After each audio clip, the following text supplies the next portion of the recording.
Hello, welcome to the Healthy Alternatives podcast.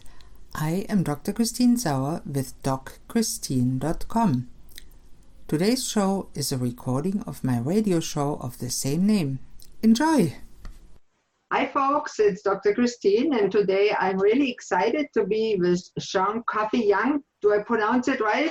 Yes, you did. Thanks, who is in Trinidad and Tobago, where it is wonderfully hot, I would say. And she is a waste management educator. Welcome to the show. Thank you very much, Dr. Christine. Hi, everybody. Now, Sian, tell me a little bit about yourself. How did you get into waste management? Because you had a life before that, didn't you? I did. At least I'd like to think so. How I started in waste management was actually a funny story. When I was 10 years old, my dad used to take my brother and I swimming in the beach every vacation. So once school was out for July, August, or what you guys would call the summer, my dad would take us swimming. And one day while he took us swimming, a loaded pamper, hit me in my face. Wow. Mm-hmm. So from that experience, I was like, two things happened. I said to myself, I was only 10.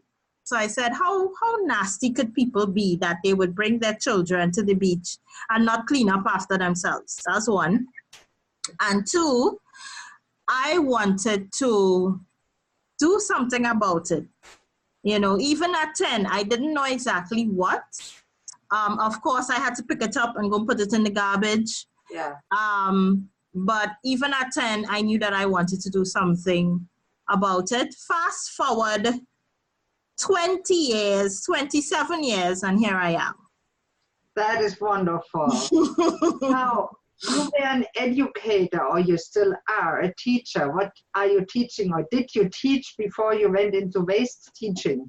Yeah, so before I started teaching about waste, I taught physics, and I taught what we call integrated science here, which is a combination of all three sciences, but very at the surface. So we're not going deep into biology or chemistry or physics, but you learn about the basic principles in each one. So I taught those two things to high school, what you guys would call high school students, we call secondary school students. So I taught that for a year. And then I started working in waste management right after. Now, I had to laugh because when you said to me you're working in waste management, you spelled it. And that is a good thing because it's W-A-S-T-E, as you said, and not the waste that people think about in managing most of the time. That's right. Yes. It's not W-A-I-S-T. Although we do a lot of waste moving here in the Caribbean, we do, but it's not that kind of waste. It's the other kind. You are a dancer too, you told me that. Yes, I love dancing. I've been dancing since I was 6 years old. You probably started at 1 year old. As soon as you could walk, you probably started. Yeah, that was the first time I joined a class. My parents put me in a class with other people, but I was dancing way before that.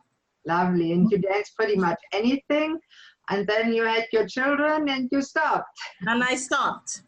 And now you do waste, W-A-S-T-E management and education. Tell me a little bit about how you got into that and why you are doing it and what you're doing in it. So in 2015, I was pregnant with my youngest son, and my last job was a contractual position, and the contract ended. So now I had a newborn baby.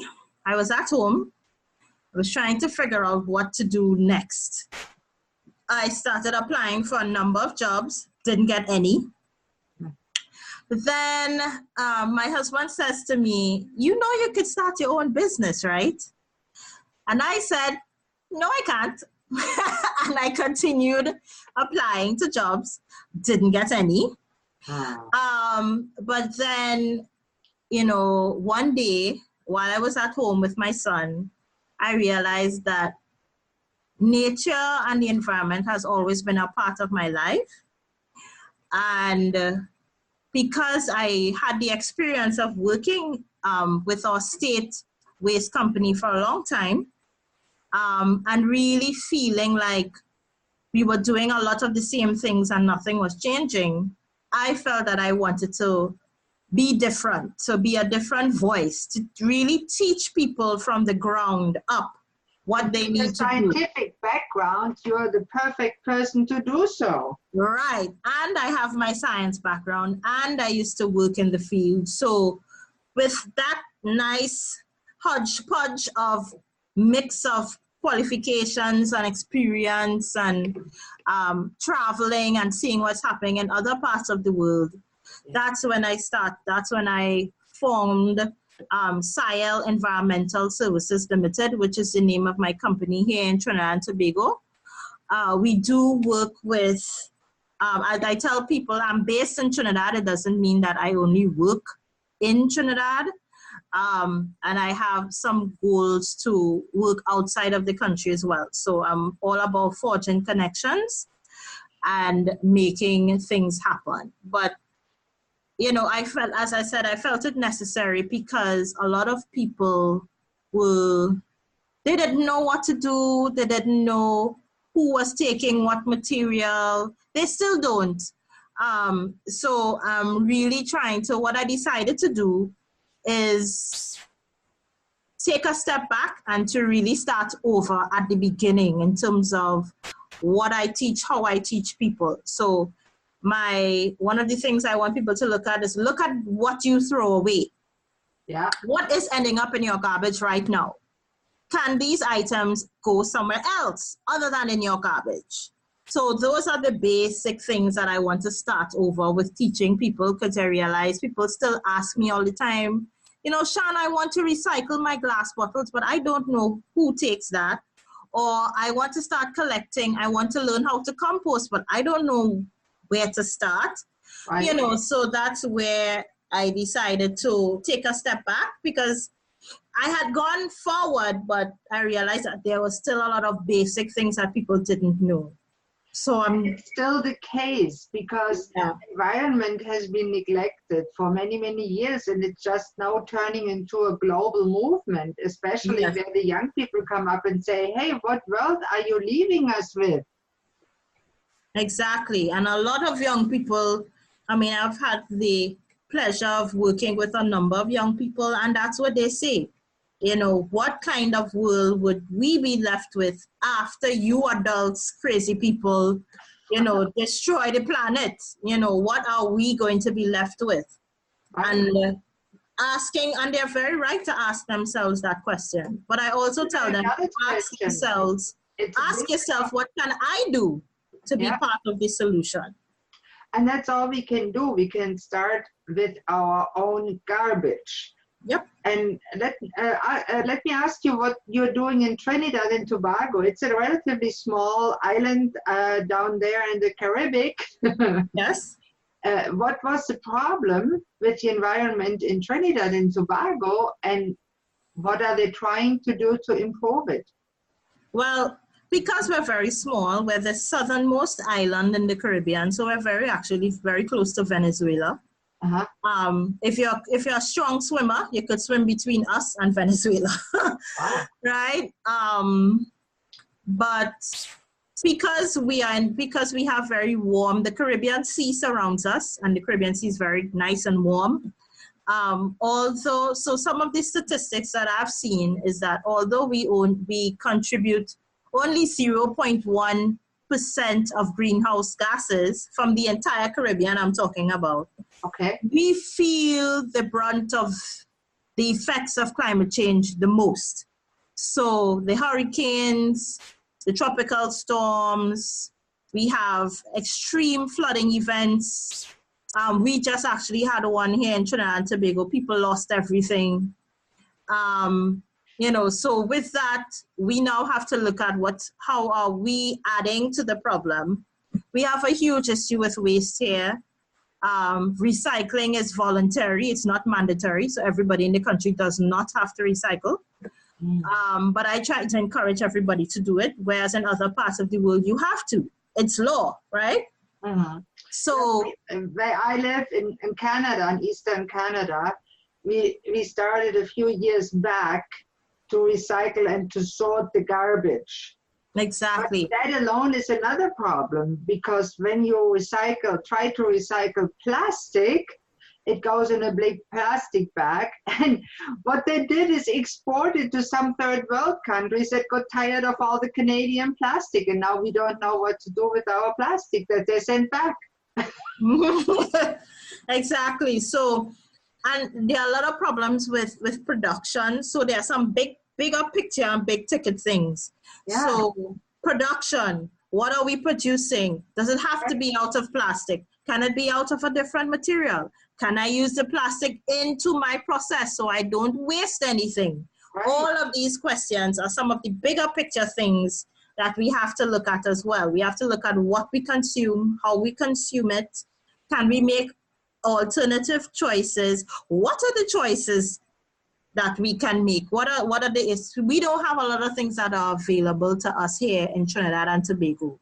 So, but we do have things that we can do. And I encourage people to do the things that we can do. Don't make excuses for the things that we cannot.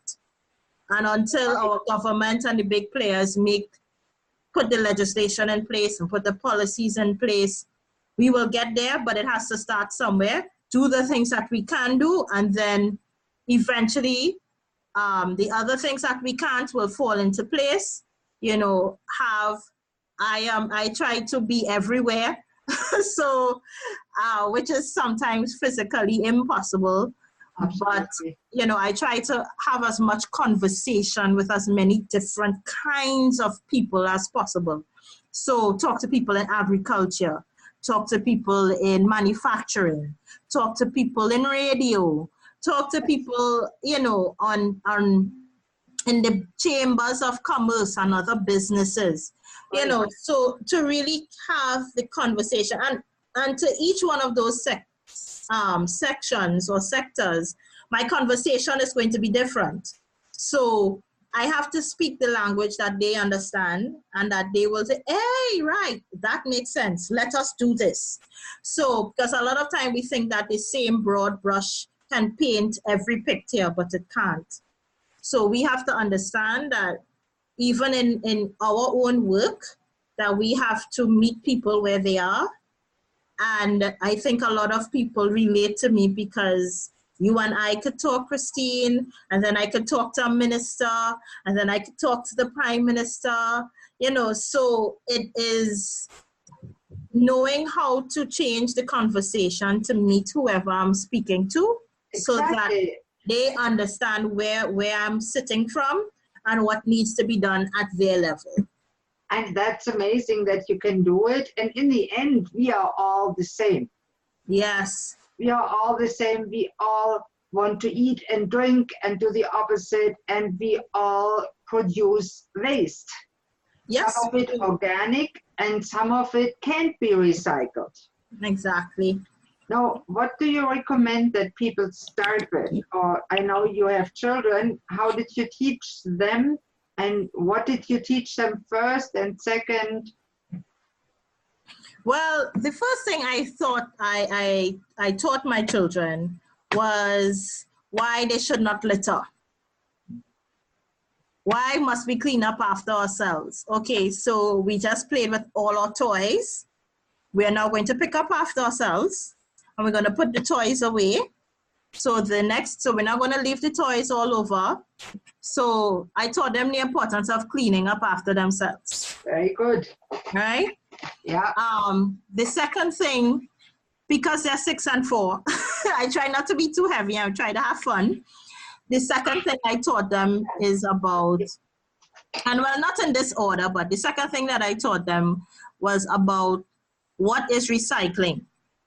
and what are some of the things that can be recycled, all the different types. So we have this little game that they sort their stuff. The plastic goes here, plastic goes to plastic, glass goes to glass. But I also taught them about reusing things and not creating, and reduction, so which is the first R.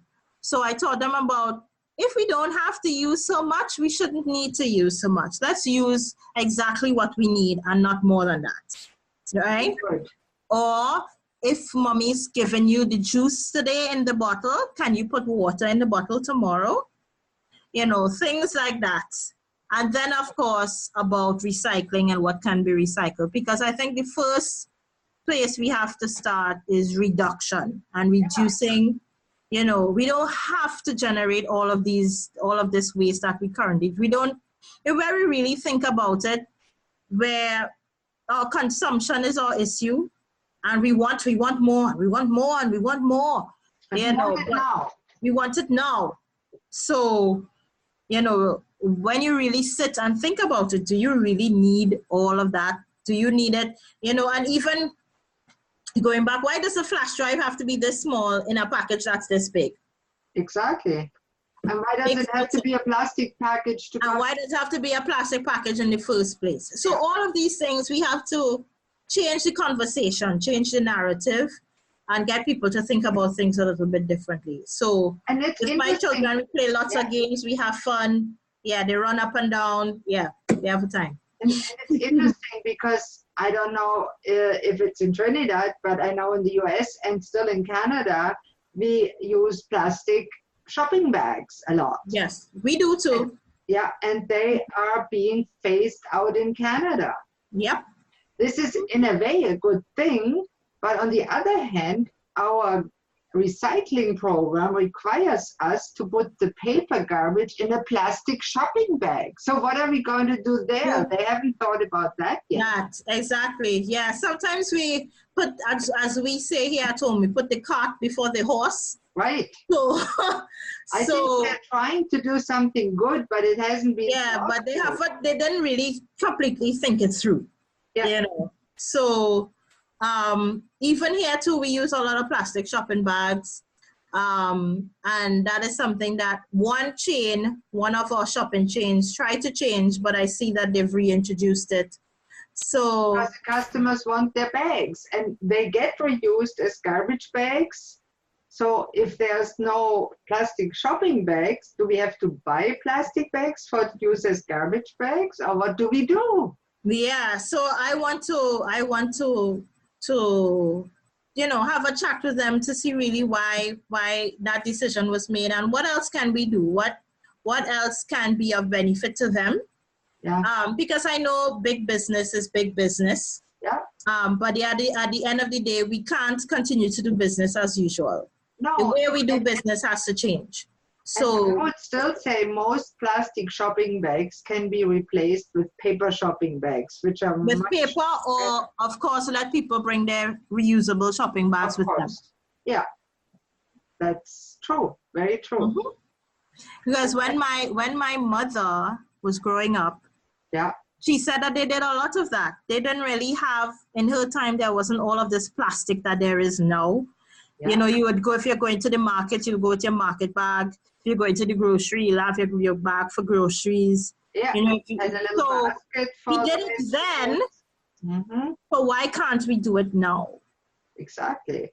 We did it then. So I was having a really good conversation. Hygiene laws that they think they have to pack everything in plastic to keep it clean. Some of it is sometimes shelf life. Mm-hmm. For here, the cucumbers, for example, they get wrapped in plastic, so they last long on the shelf.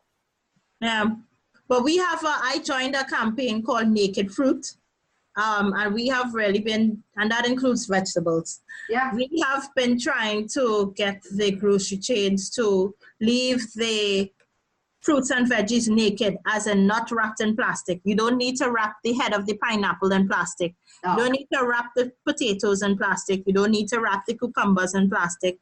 They're organic. They are meant to die, to decompose. They came from the earth. So whether you wrap it in plastic is not going to change the fact that they are going to die at some point in time because they came from the earth, so they have to return to the earth, you know? Yes. So we really think that doesn't make sense. I remember growing when I was in the States, going to the supermarket and seeing all of the beautiful colors, not wrapped in any plastic. I was like, this is nice, you know. And that, of course, that varies from state to state. But then again, but it's possible. It's possible. We just need the powers that be to make the decision. But it's possible. It's not impossible to do at all, by any means. Yeah, no, you're completely right. And sometimes it's just that they want a longer shelf life, so it looks nicer longer, even though the nutritional value is long gone. Mm-hmm. And you're right, it doesn't make any sense. Yeah. And so it's about making changes. It's about making, you know, the little steps add up to the big impact.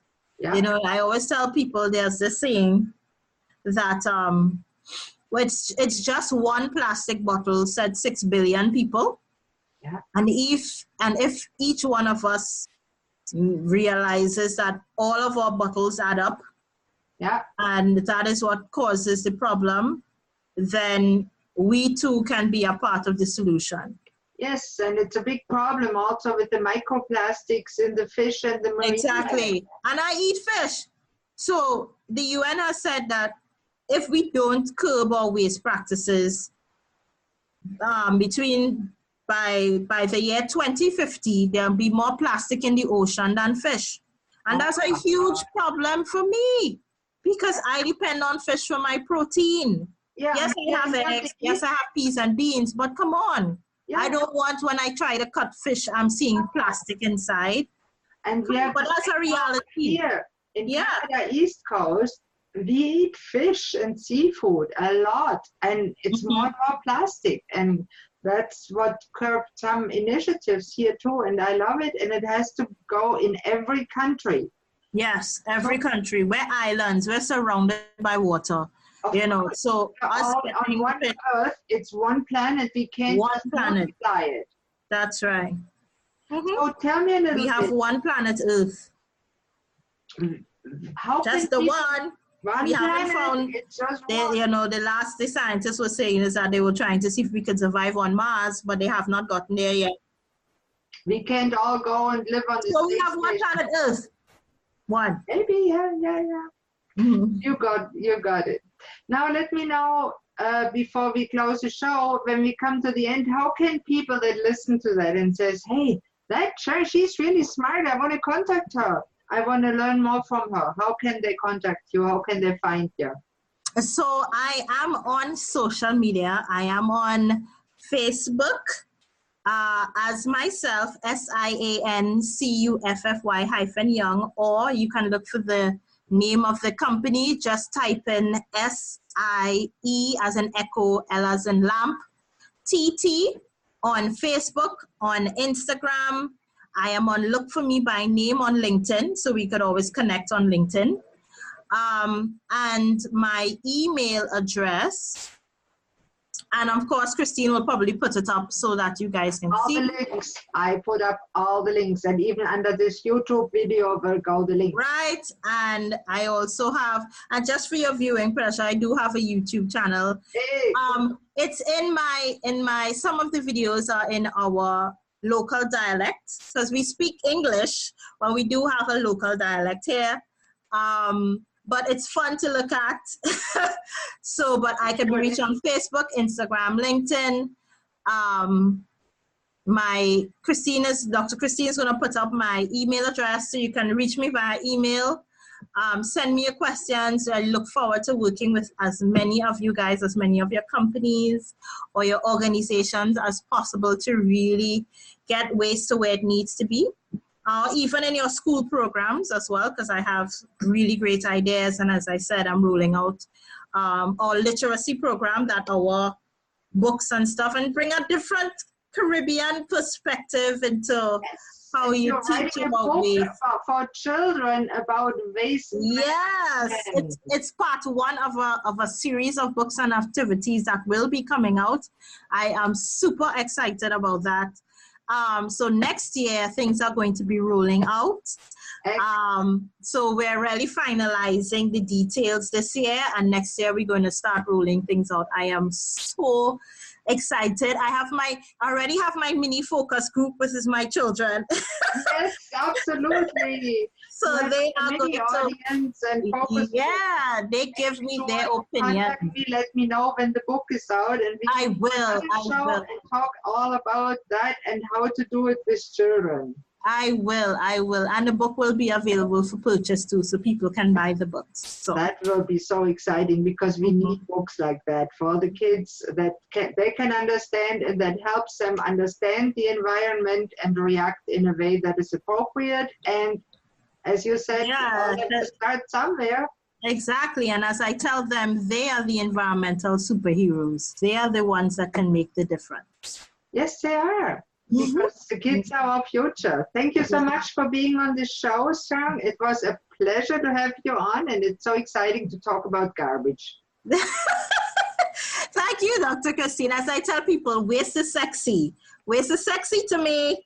So I can talk about it all day long, but thank you so much for having me. It's not just the waste with AI that's sexy, it's the waste with ASTE that can be sexy. I love that. Right. I quote you on that, Sian. That's right. So thank you, Dr. Christine, for having me on the show. It's been great. Thank you so much. You're welcome. Bye, everybody. Bye-bye.